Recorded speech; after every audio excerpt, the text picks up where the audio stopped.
Hello, welcome to Image Bearers. My name is Otoma Edje. I'm very, very excited to have on the program Josh Lutz and Michelle Lutz. They are going to be leading the mission team, in a sense, and we'll talk about that as we go, to Springfield, Illinois. So let's go ahead and just dive in. Sure. So can you share a little bit about yourselves and also what inspired you to go on to the Springfield mission team, and actually even how that came about? Sure. So Josh and Michelle, we became disciples in the Chicago church. So I became a disciple as a teen there, and then we met during college at Elmhurst University, where we led a Bible talk. I ended up getting a degree in religious studies. Right after we graduated and got married, we went to Burlington, Vermont. Yes, I think your wife was telling you want a one-year challenge. That's right. A one-year challenge that turned into a two-year challenge. Yes, it did. They lied to you. That's right. No, we chose to stay an extra year. That's right. And then in that second year, our son was born, and I was, working as a campus intern for the Burlington church. And at that point, we were very clear, like we want to do ministry and we want to look for a more full-time position. And then so God opened the door, and we found ourselves in Champaign, Illinois, to be a lot closer to home. Now with our first-born son, and we've been there for 6 years since then. And our three girls were all born there in Champaign. Yep. It's been great being with the campus ministry there, but we really have a great vision for Central Illinois and the Prairie Land churches. We've got Springfield and Champaign and Bloomington, those three, but then there's room to grow, I think, and expand that and really build that unity that we have there. Mm-hmm. Yeah, so we've been discipled by Tracy and Phyllis Lahr, who've been leading the church in Champaign for something like 13 or 14 years at this point. And they have really just invested in us and trained us up. And about a year ago, the ministry couple that was in Springfield was moved to Tennessee to take another ministry position there. And so it just opened the door now that there's a need for this church to have some leadership on staff. So they had been gone for about a year, I think I had heard. That's right. So there's been like just kind of filling in, different couples kind of helping out, different leadership, kind of like a leadership team. Yeah. That's right. And so that's kind of hard. So I think over time you guys were asked, and you can maybe share a little bit about that, to then come and lead the Springfield Church. Yep. And that's kind of where you're at now as far as trying to see who might be interested, that's you, to come join the Springfield mission team. Yes. There's a long history between the Springfield Church and the Champaign Church, and the Champaign Church and the Bloomington Church. It was back in 1994 that the Bloomington Church was planted in combination with some disciples from Chicago, but it was really Champaign that planted the Bloomington Church, and then also Champaign that planted the Springfield Church, and in the next year, 95. And so How far apart are they, just generally, it's like a triangle, and so they're all about an hour from one another. Springfield's a little bit further from Champaign than Bloomington is, but it's about an equidistant triangle. Okay. So I think for us, we're in Detroit, so 1 hour is to Lansing. It's about 2.5 or so to Grand Rapids. Kalamazoo, I think it's a little bit closer. Maybe an hour and a half. I might be up there. And so it makes a lot of sense when you have an all-Michigan service, so and you'll meet in Lansing or you meet in Detroit. We have a similar vision for Central Illinois, because all of these cities are 2.5 or 3 hours from Chicago, and so you have this opportunity for these three churches to really work together, that great unity, to pull together to do things like marriage retreats or men's retreats, or even stuff with the kids, and that are already looking forward to being in a small church, relying on that unity and pulling in the relationships that we've been able to form over the last 6 years that we've been in. We're so grateful just for the entire Midwest, the entire kingdom. Anywhere you go, just feeling that love. We've been on kind of a little Midwest tour right now, talking about Springfield and asking for prayers, and we just so much love and encouragement that we feel, and we feel so just grateful for for God and the kingdom, but especially the Midwest and the vision of like, yes, we care about Springfield, this small church right now. We want to, bring you leaders. We want to bring you more people just to help you because we love you so much, and just being a part of that is so wonderful. So, question: you guys were in AD time. I think you shared during the service today. Oh yes, yeah. And that's kind of like when you were asked to go on the mission team. So can you share about like how that came about, what you were thinking, just the whole situation? Sure. Yeah, so we were just in a regular discipleship time with Tracy and Phyllis, and all of a sudden, A.T. and Marcy Arneson jump into that call. And just for those who may not be aware, they are... So they lead the Chicago church, Okay. and A.T.'s also a part of the Midwest core leadership team, and has influence in the Midwest Missions Alliance, which a lot of our Midwest churches, we all give to special missions, but then some portion of that money goes to the MMA. That's the acronym for Midwest Missions Alliance, and so those funds make it possible to do things like plant Des Moines, Iowa, or plant Kalamazoo, or find funds to get a new campus ministry couple in Madison.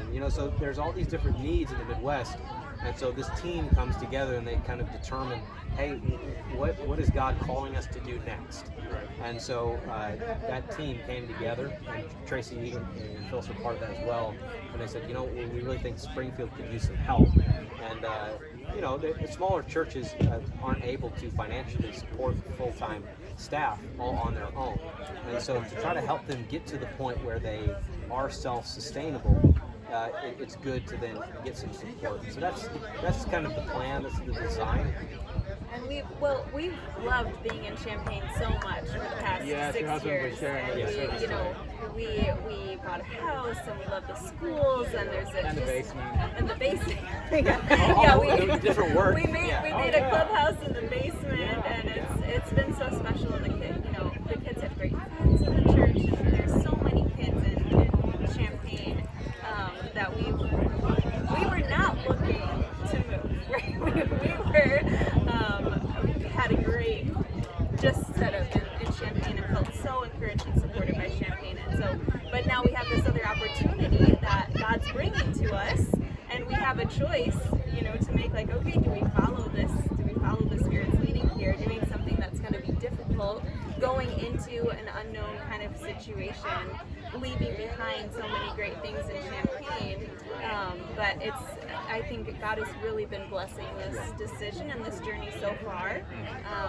And we're looking forward to being in Springfield in August. Little spider. Oh, thank you. So, the A.T. and Marcy, they had obviously talked previously with the Lars, and had basically just come to us and said, hey, we believe that God can use you in this way. Would you be open to it?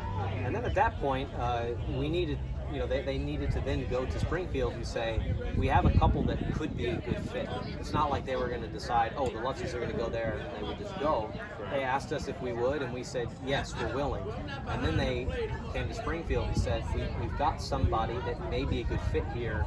Would you interview them? What do you think? And so they said, yes, we'll interview them. So they have that transitional leadership team. Right. Really, it's a hiring committee. And their desire was to be able to hire full-time staff, but they knew that they needed help as well. So they were very gracious, and they said, yeah, we'd love to interview them. And so we went through that formal interview process with Springfield, and then sometime maybe mid-January they said, yes, we believe that the Lutzes are the right fit too, and we'd love to have them come here. So, and I think just listening to your lesson, I'm a very sensitive person, and I think when just listening to your lesson, I can just sense that you have just an incredible heart, and getting to know you a little bit just in our conversation. And I think just a question, I know you guys led a campus ministry in Champaign for 6 years. God was able to use you to help like 40 campus students become disciples. yeah. Can you share what you think some of the secret is? What's the secret sauce in really growing a ministry that you've seen in your experience? Wow, the secret sauce to grow the ministry. Well, really, sometimes we overcomplicate it.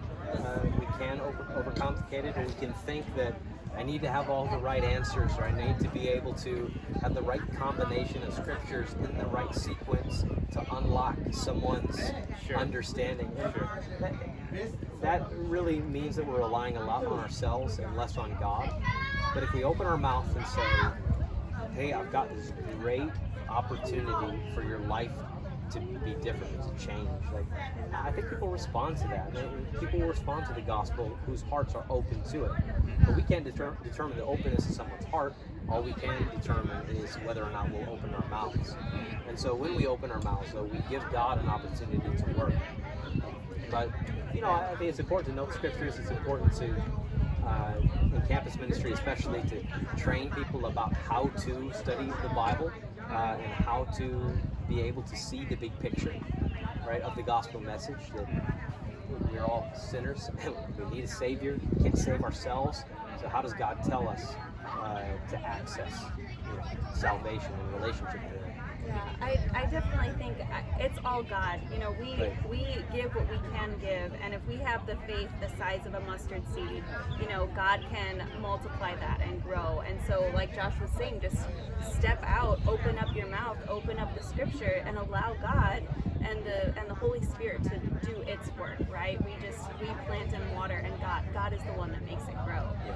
And I think what's been really helpful for us, especially we have 4 small children, really finding those and training up those leaders in the campus ministry that we can really pour into and rely on and build that relationship, invest in those leaders, and then helping them coach as they're investing in the people around them too. That's really something that has been very helpful for us.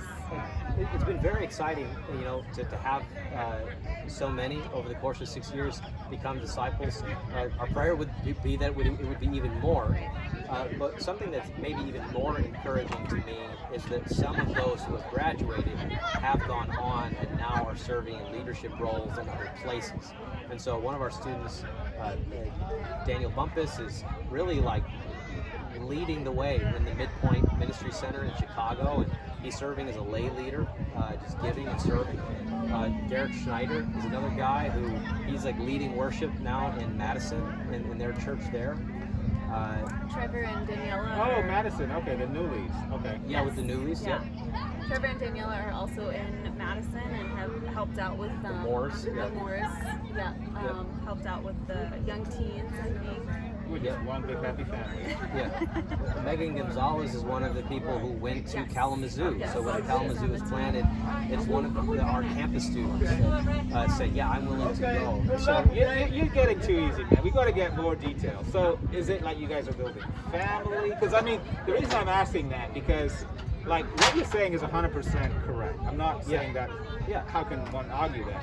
But I guess what I'm saying is, can we delve a little bit deeper in the sense of where you focus on building family and you focus on, really making sure everyone was faithful and loving God, or because it's easy, I would think, like to grow a ministry over a year, but to keep it growing over 6 years, I think is something that sets you up in a perfect way to go to Springfield and kind of take over a reasonable size-ish ministry to help it grow too. So I guess just for those listening, okay, it's a perfect answer, but if there can be any more information that you can provide to help us, especially right now as we're just kind of hopefully getting over COVID, and people are kind of getting their faith back, and it's like, okay, let's do this thing. Loving God, 100%, but is there anything more you can share that maybe help people? I think some things that maybe we focus on, or that I would say we're maybe skilled at, or that we're good at. Michelle is certainly, she's great at going with the flow, and there's no problem that's too big. She's moving to with the Right, kids.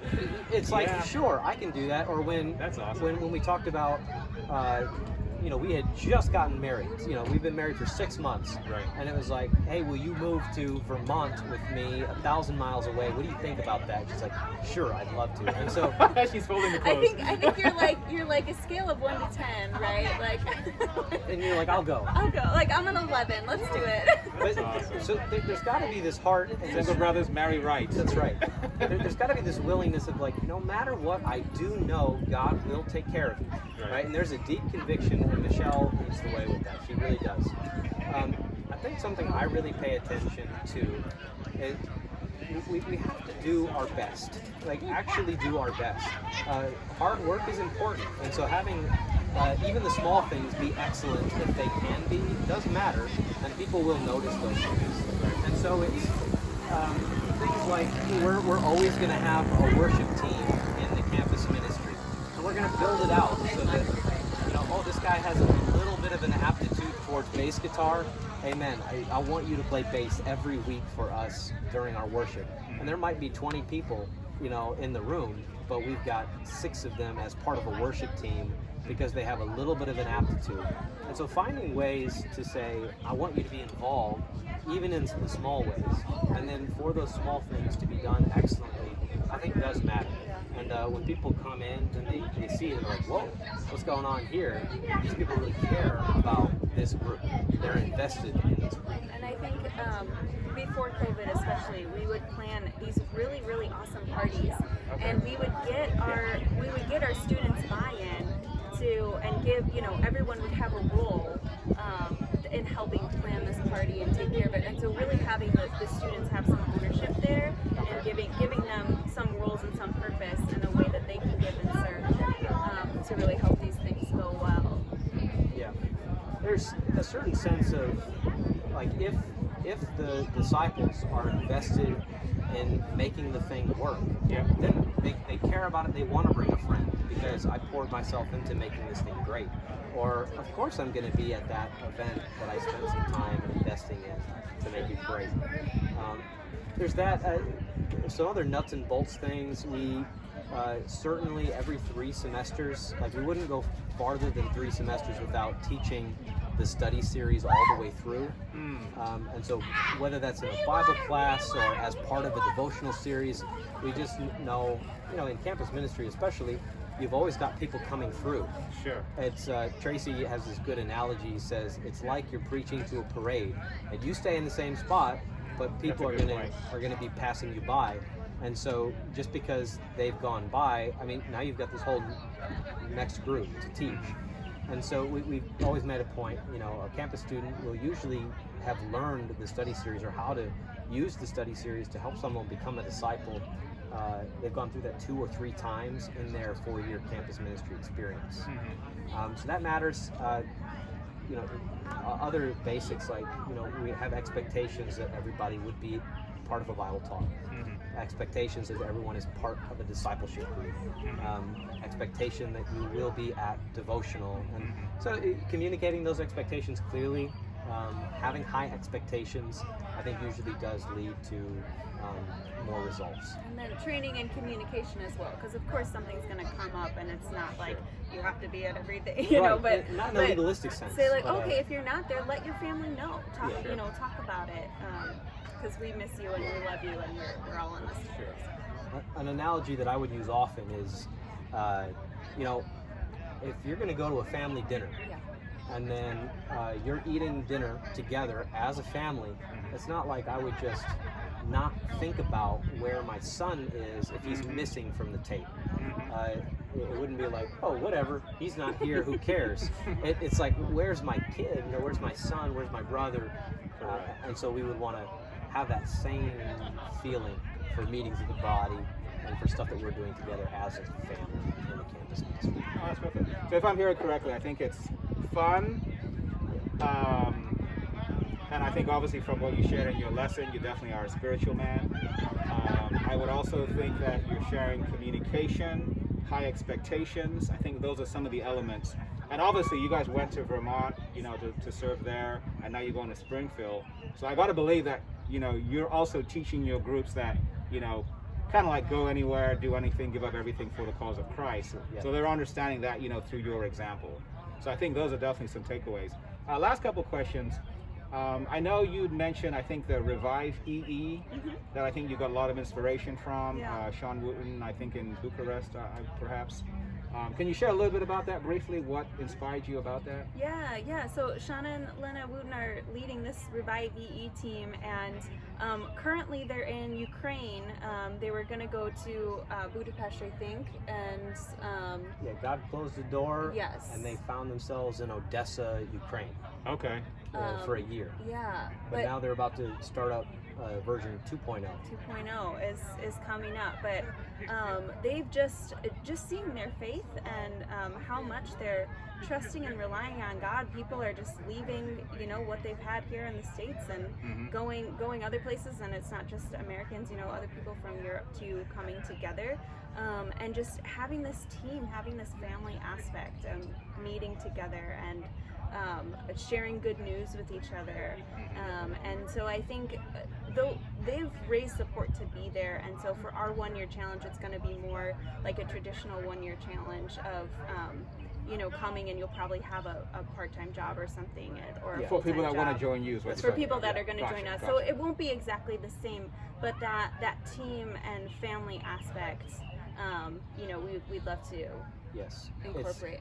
It's similar in that there is a church in Odessa, but they benefited from a team which infused faith and vision and dream, just invigorated that group with, oh wow, I remember what I meant when I said Jesus is Lord. And they see this example of this small team doing great things. And so it takes like the energy and the fervor, the newness of a mission team, and you combine it with the longevity and the faithfulness, generational wisdom, and you take those two things, prayerfully they work together in concert, and the whole church then benefits. Yep.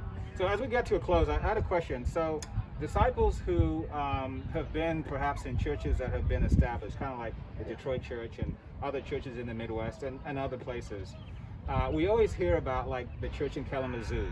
They have, I'm not sure, maybe 14, 20 members now, I don't know, somewhere around there.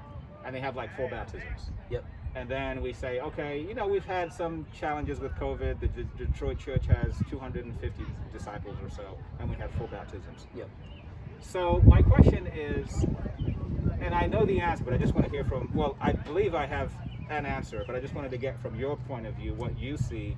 Why do you think mission teams, or as you're going to kind of reinvigorate a group that's already there, why do you think groups like this are more effective than established churches? Yeah, well, I think that part of it is you do get what you focus on, right? And so if they're focused on growth, then if we're not growing, then there's an immediate redirection. You have to get yourself back on course so that you can get to that goal. I say all of this in the context of course, when you make a disciple, then the very next thing is that you teach them to obey everything that Jesus commanded. And so there has to be an expectation that you're not just baptizing somebody, okay, great, now figure it out.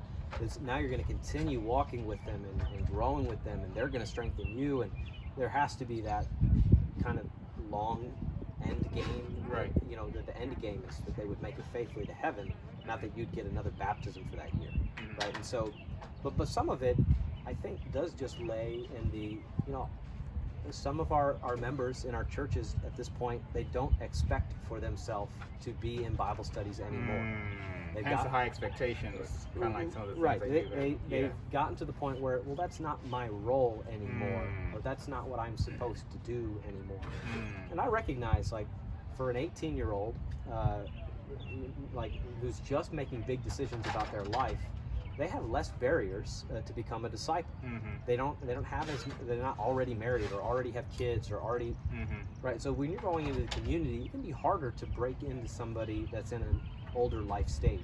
Totally understand that. But if the expectation is, hey, I know that there are these barriers, but I'm not going to let those barriers deter me from knowing that it's still my job to make disciples. It's still an expectation I have on myself to, live out the Great Commission. And so I think that's part of it. Some people have gotten to the point where they've just decided, no, that's not for me anymore. That's not something I expect from myself. I don't know if you had anything to add. Yeah, I think there's more distractions and more other things to focus on. Like you were saying, you get what you kind of focus on, and a lot of times there are other big challenges and big needs, and sometimes the shift kind of moves to strengthening and helping and ministering, to needs that are in a big congregation. And the mission is still there, but maybe is can kind of getting pulled in different directions. Yeah. You know what I'm thinking as you're sharing? It's almost like a spectrum. So like when you have like strictly a mission team, and we can have many definitions for that. If you look at the spectrum as like inwardly focused versus outwardly focused, Yeah. a mission team is a lot more outwardly focused. Right. As a church gets more and more and more and more established, it could, not that it always does, it could become a lot more inwardly focused, going to the other end of the spectrum. And I think that's where a lot of times we have problems, where we become a lot more, let's take care of this and my this and that and that. Amen. But let's still remain outwardly focused. So I definitely appreciate Something that is inspiring to me about Jesus and the way that he did things is even when he was outwardly focused, he brought his guys along with him, and they were strengthened, and they grew in their maturity and in their understanding as they were serving these needs that were outward focused. I think that that's something inspiring to me, and we want to try to incorporate that. Well, how do we take a group that's been established and faithful, since the 90s? This group has been there, and how do we now, get the focus to also be making disciples? How do we take those things and put them together? That would be the challenge. Very interesting. We need some prayer for sure. I'll be pulling you to see what you've been doing. So that's Maybe awesome. we'll do a 1-year update and see how it goes. Gonna need a lot of advice, and Tracy and Phyllis will still be discipling us and giving us thank God a for lot that. of input. Yeah. Sure. So- Well, we've taken up enough of your time. Cool. I did want to ask, is there a book that you guys are reading that's inspiring you? I guess one would be outside of the Bible, like what might be inspiring you, and then maybe a book of the Bible that's inspiring you in your quiet times. Yeah. So I'm just about to take a course on some Old Testament wisdom literature, and so I've been in Proverbs myself. Been reading through that. I am excited to dig into Joel Nagel's book, Hometown Missionary. Yes. Because okay. so many of these folks in Springfield, this is their hometown. They've Yeah, lived there yeah, for yeah, a long yeah, time, and so I want to kind of take a lot of ideas from his book. Yeah. And how do I be a missionary It's an awesome brother. in my hometown? Right. So That's awesome. we're looking forward to maybe even reading that book as a church. Okay. You don't actually read that book. It's like you Do that book. Those are Joel's books. Yes. Yeah. Yes. You have to read and do. Yes. But that's what the Bible is too. Very true. Very true. Very true. Recently, I read Elizabeth Lang Thompson's book, All the Feels. And Okay. Just, okay. Is that the new one or another one? It's a new one. Yeah. Okay, okay. Yes. And I think just, I have a lot of work to do growing in my own emotional journey, and just learning about that, and as disciples, we are ministering to people's hearts, and so I think that's just, it's so important. And then my go-to inspiring books, 1st and 2nd Peter, they inspire me so much, and I think it's... Is that the one that says husbands pray for their wives? Unless love your wives, or your prayers won't be answered? Yeah, Is that why you yeah. love that? Okay. That's it. That's You nailed it. You got it. Wise woman right here. it has a lot to say about women and wives, and how Okay, they can okay, be respectful too. I think it boils down to a lot of these huge biblical concepts and gives it in these tiny powerful nuggets. So Sure. Yeah. I love that. All right. Well, thanks so much for your time. Thank you. think we probably are going to be hitting softball in a few minutes. Let's do it. Those of you that watched this episode, enjoyed it, please consider subscribing and clicking like. Thanks so much for your time.